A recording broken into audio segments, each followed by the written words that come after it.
Hello everyone, welcome back to my YouTube channel trading trends. आप सभी का एक न्यू चार्ट रीडिंग की वीडियो में स्वागत है।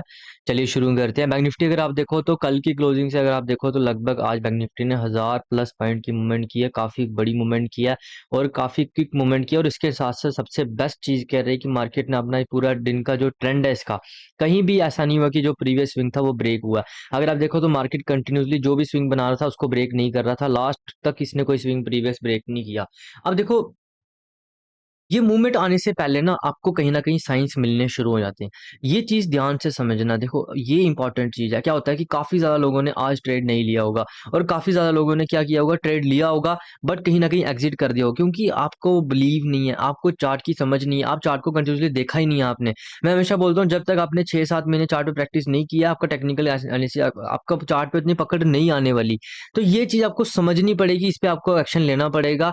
थोड़ा मैं पहले आपको वन डे चार्ट का थोड़ा समझा देता हूँ क्योंकि वन डे का अगर आपको ओवरव्यू समझ आ गया तब जाके आपको पूरी चीजें क्लियर होंगी। अगर आप बैंक निफ्टी की कैंडल्स की मूवमेंट को देखो, काफी ज्यादा स्लो मूवमेंट है, बिल्कुल काफी डेड मूवमेंट है। इस बिल्कुल यहाँ पर आप देखो तो इस दौरान हमें कोई भी अच्छा ट्रेड देखने को नहीं मिला। कंटिन्यूसली मार्केट कर रहा था कि एक तो ट्रेंड लाइन को फॉलो कर रहा था, इसी ट्रेंड लाइन की यहाँ पर रेजिस्टेंस ले रहा था। इसके साथ साथ मार्केट इस इंपॉर्टेंट रेजिस्टेंस लेवल के पास आके यहाँ पर सस्टेन कर रहा था। अब देखो क्या होता है, मैं आपको हमेशा बोलता हूँ जो इंपॉर्टेंट स्विंग्स होते हैं उनकी वैल्यू आपको समझनी पड़ेगी। दो तरीके से मूवमेंट आ सकती है, जैसे मैंने आपको बोला, जा तो कैंडल की क्लोजिंग यहाँ पर नीचे आने दो, अच्छी खासी मूवमेंट क्लोजिंग आने दो या मूवमेंट होने दो एक दिन, उसके बाद ट्रेड लो। जा फिर इंपॉर्टेंट लेवल देखो। अब यहाँ पर दो सिनेरियो। अगर ये मूवमेंट ऊपर वाली साइड आती थोड़ी स्लो रहती। क्यों? क्योंकि जो मार्केट का ट्रेंड है अभी चेंज नहीं हुआ है। अगर ये नीचे वाली साइड जाएगी मूवमेंट तो काफी फास्ट होगी। क्यों? एक तो बायर्स कब से बैठे हुए हैं, जिन्होंने भी यहाँ पर बाइंग बाइंग बाइंग करके रखी होगी उनको, उन्होंने अभी तक एग्जिट नहीं किया होगा इस होप में कि मार्केट उनको ऊपर वाली साइड एक अच्छी खासी मूवमेंट दे सकता है। बट ऐसा होता नहीं है। और जैसे ही आज मार्केट यहाँ पर एक बियरिश प्रोजेक्शन बनाता है, वन वे आपको मूवमेंट देखने को मिलती है मार्केट ने। अब मैं आपको कंटिन्यूसली बता रहा हूँ, कोई भी प्रीवियस स्विंग ब्रेक नहीं किया।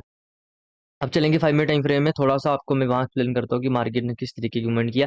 पहले नंबर तो जैसे आपको पता ही है कि 51,300 के पास, ये लेवल के पास एक इम्पोर्टेंट, पहले ये सपोर्ट की तरह काम कर रहा था। अब इस लेवल की इंपॉर्टेंस को समझना। देखो, मार्केट क्या करता है, गैप डाउन खुलता है। गैप डाउन खुलने के बाद क्या होता है, स्टार्टिंग की 3-4 कैंडल्स में आपको देखने को मिलेगा कहीं न कहीं बायर स्ट्रांग। अब ये चीज़ इंपॉर्टेंट रोल प्ले करती है। देखो, एक कैंडल पूरी गेम पलटती है। मैं आपको आज थोड़ा समझाता हूँ। देखो, पहले बड़ा ध्यान से समझो इस चीज़ को। जब मार्केट क्या होगा, जब मार्केट गैप डाउन खुला उसके बाद पहले ही आपको यहाँ पर बाइंग कैंडल दिखी। यहाँ तक मेरे माइंड में कहीं नहीं था कि मार्केट आपको एक नीचे वाली साइड में मूवमेंट कर सकता है। यहाँ तक नहीं था माइंड में। मतलब ये जो 3-4 कैंडलें बनी यहाँ तक नहीं था। जब ये बड़ी वाली कैंडल बनी ना, रेड कैंडल, यहाँ से एक ट्रेड बनना शुरू हुआ। अब ये देखो ना, देखो एक कैंडल पूरे आपकी माइंडसेट को बदल सकती है, पूरे उस दिन के ट्रेड को बदल सकती है, पूरी सेंटीमेंट को बदल सकती है एक कैंडल।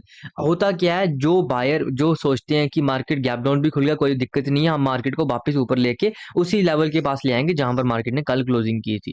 बट ऐसा हो नहीं पाता। जब ये बड़ी कैंडल बनती है उसके बाद आपको देखने को मिलेगा यहाँ पर एक इनसाइड बार बनती है। और उसके साथ साथ जैसे आपको पता है वन डे टाइम फ्रेम में 51,300 का लेवल अपने आप में एक स्ट्रॉन्ग सपोर्ट की तरह काम कर रहा था। जैसे ही मार्केट ने यहाँ पर ये प्राइजेक्शन बनाया, आपको वन वे मूवमेंट देखने को मिलेगा। मार्केट ने कभी भी प्रीवियस स्विंग को ब्रेक नहीं किया।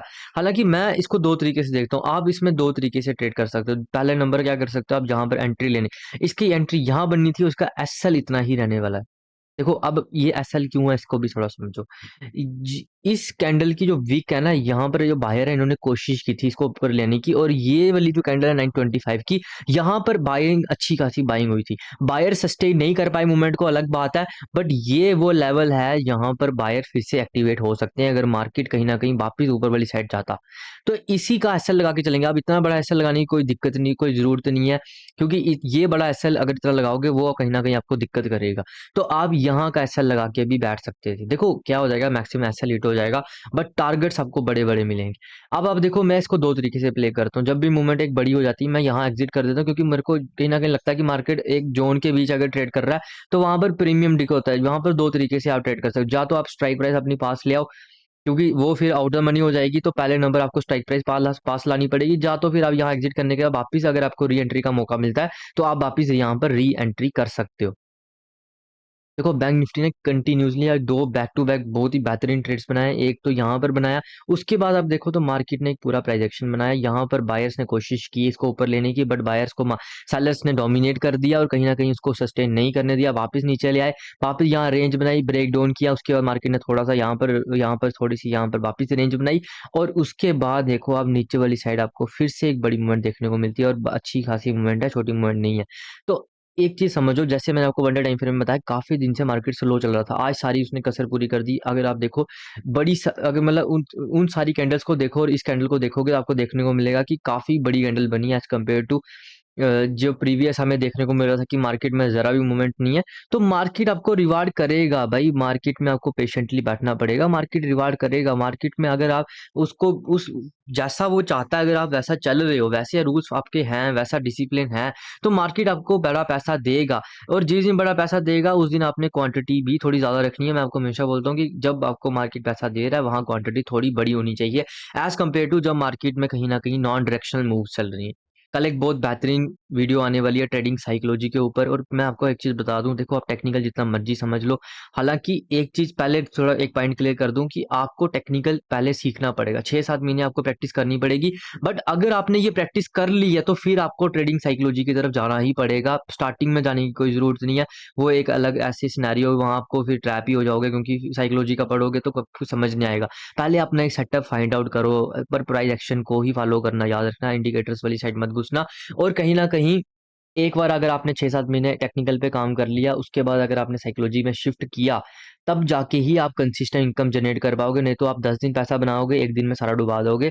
जैसे यहाँ पर मार्केट मान लो, यहाँ पर 10 दिन आपकी इक्विटी अगर वैसे चली और एक दिन में सारा डूब गया, तो इस चीज को समझो भाई, कहीं ना कहीं आपको ट्रेडिंग साइकोलॉजी की तरफ जाना पड़ेगा। इस चीज को अपने आप अपने रिजल्ट देखो भाई, आप अपने पीएनएल देखो जाके, जिन्होंने प्रैक्टिस किया, जिन्होंने 6-7 महीने बैंक निफ्टी को दिए हैं, जिन्होंने साल लगाया बैंक निफ्टी में, वो जाके देखना। जो स्टार्टिंग में भी आए हैं वो चार्ट रीडिंग की वीडियो देखो, कैंडलस्टिक बिहेवियर देखो, वो सब चीजें समझो, सपोर्ट रेजिस्टेंस समझो, उनको प्रैक्टिस करो, अपना एक्सपीरियंस गेन करो मार्केट के साथ।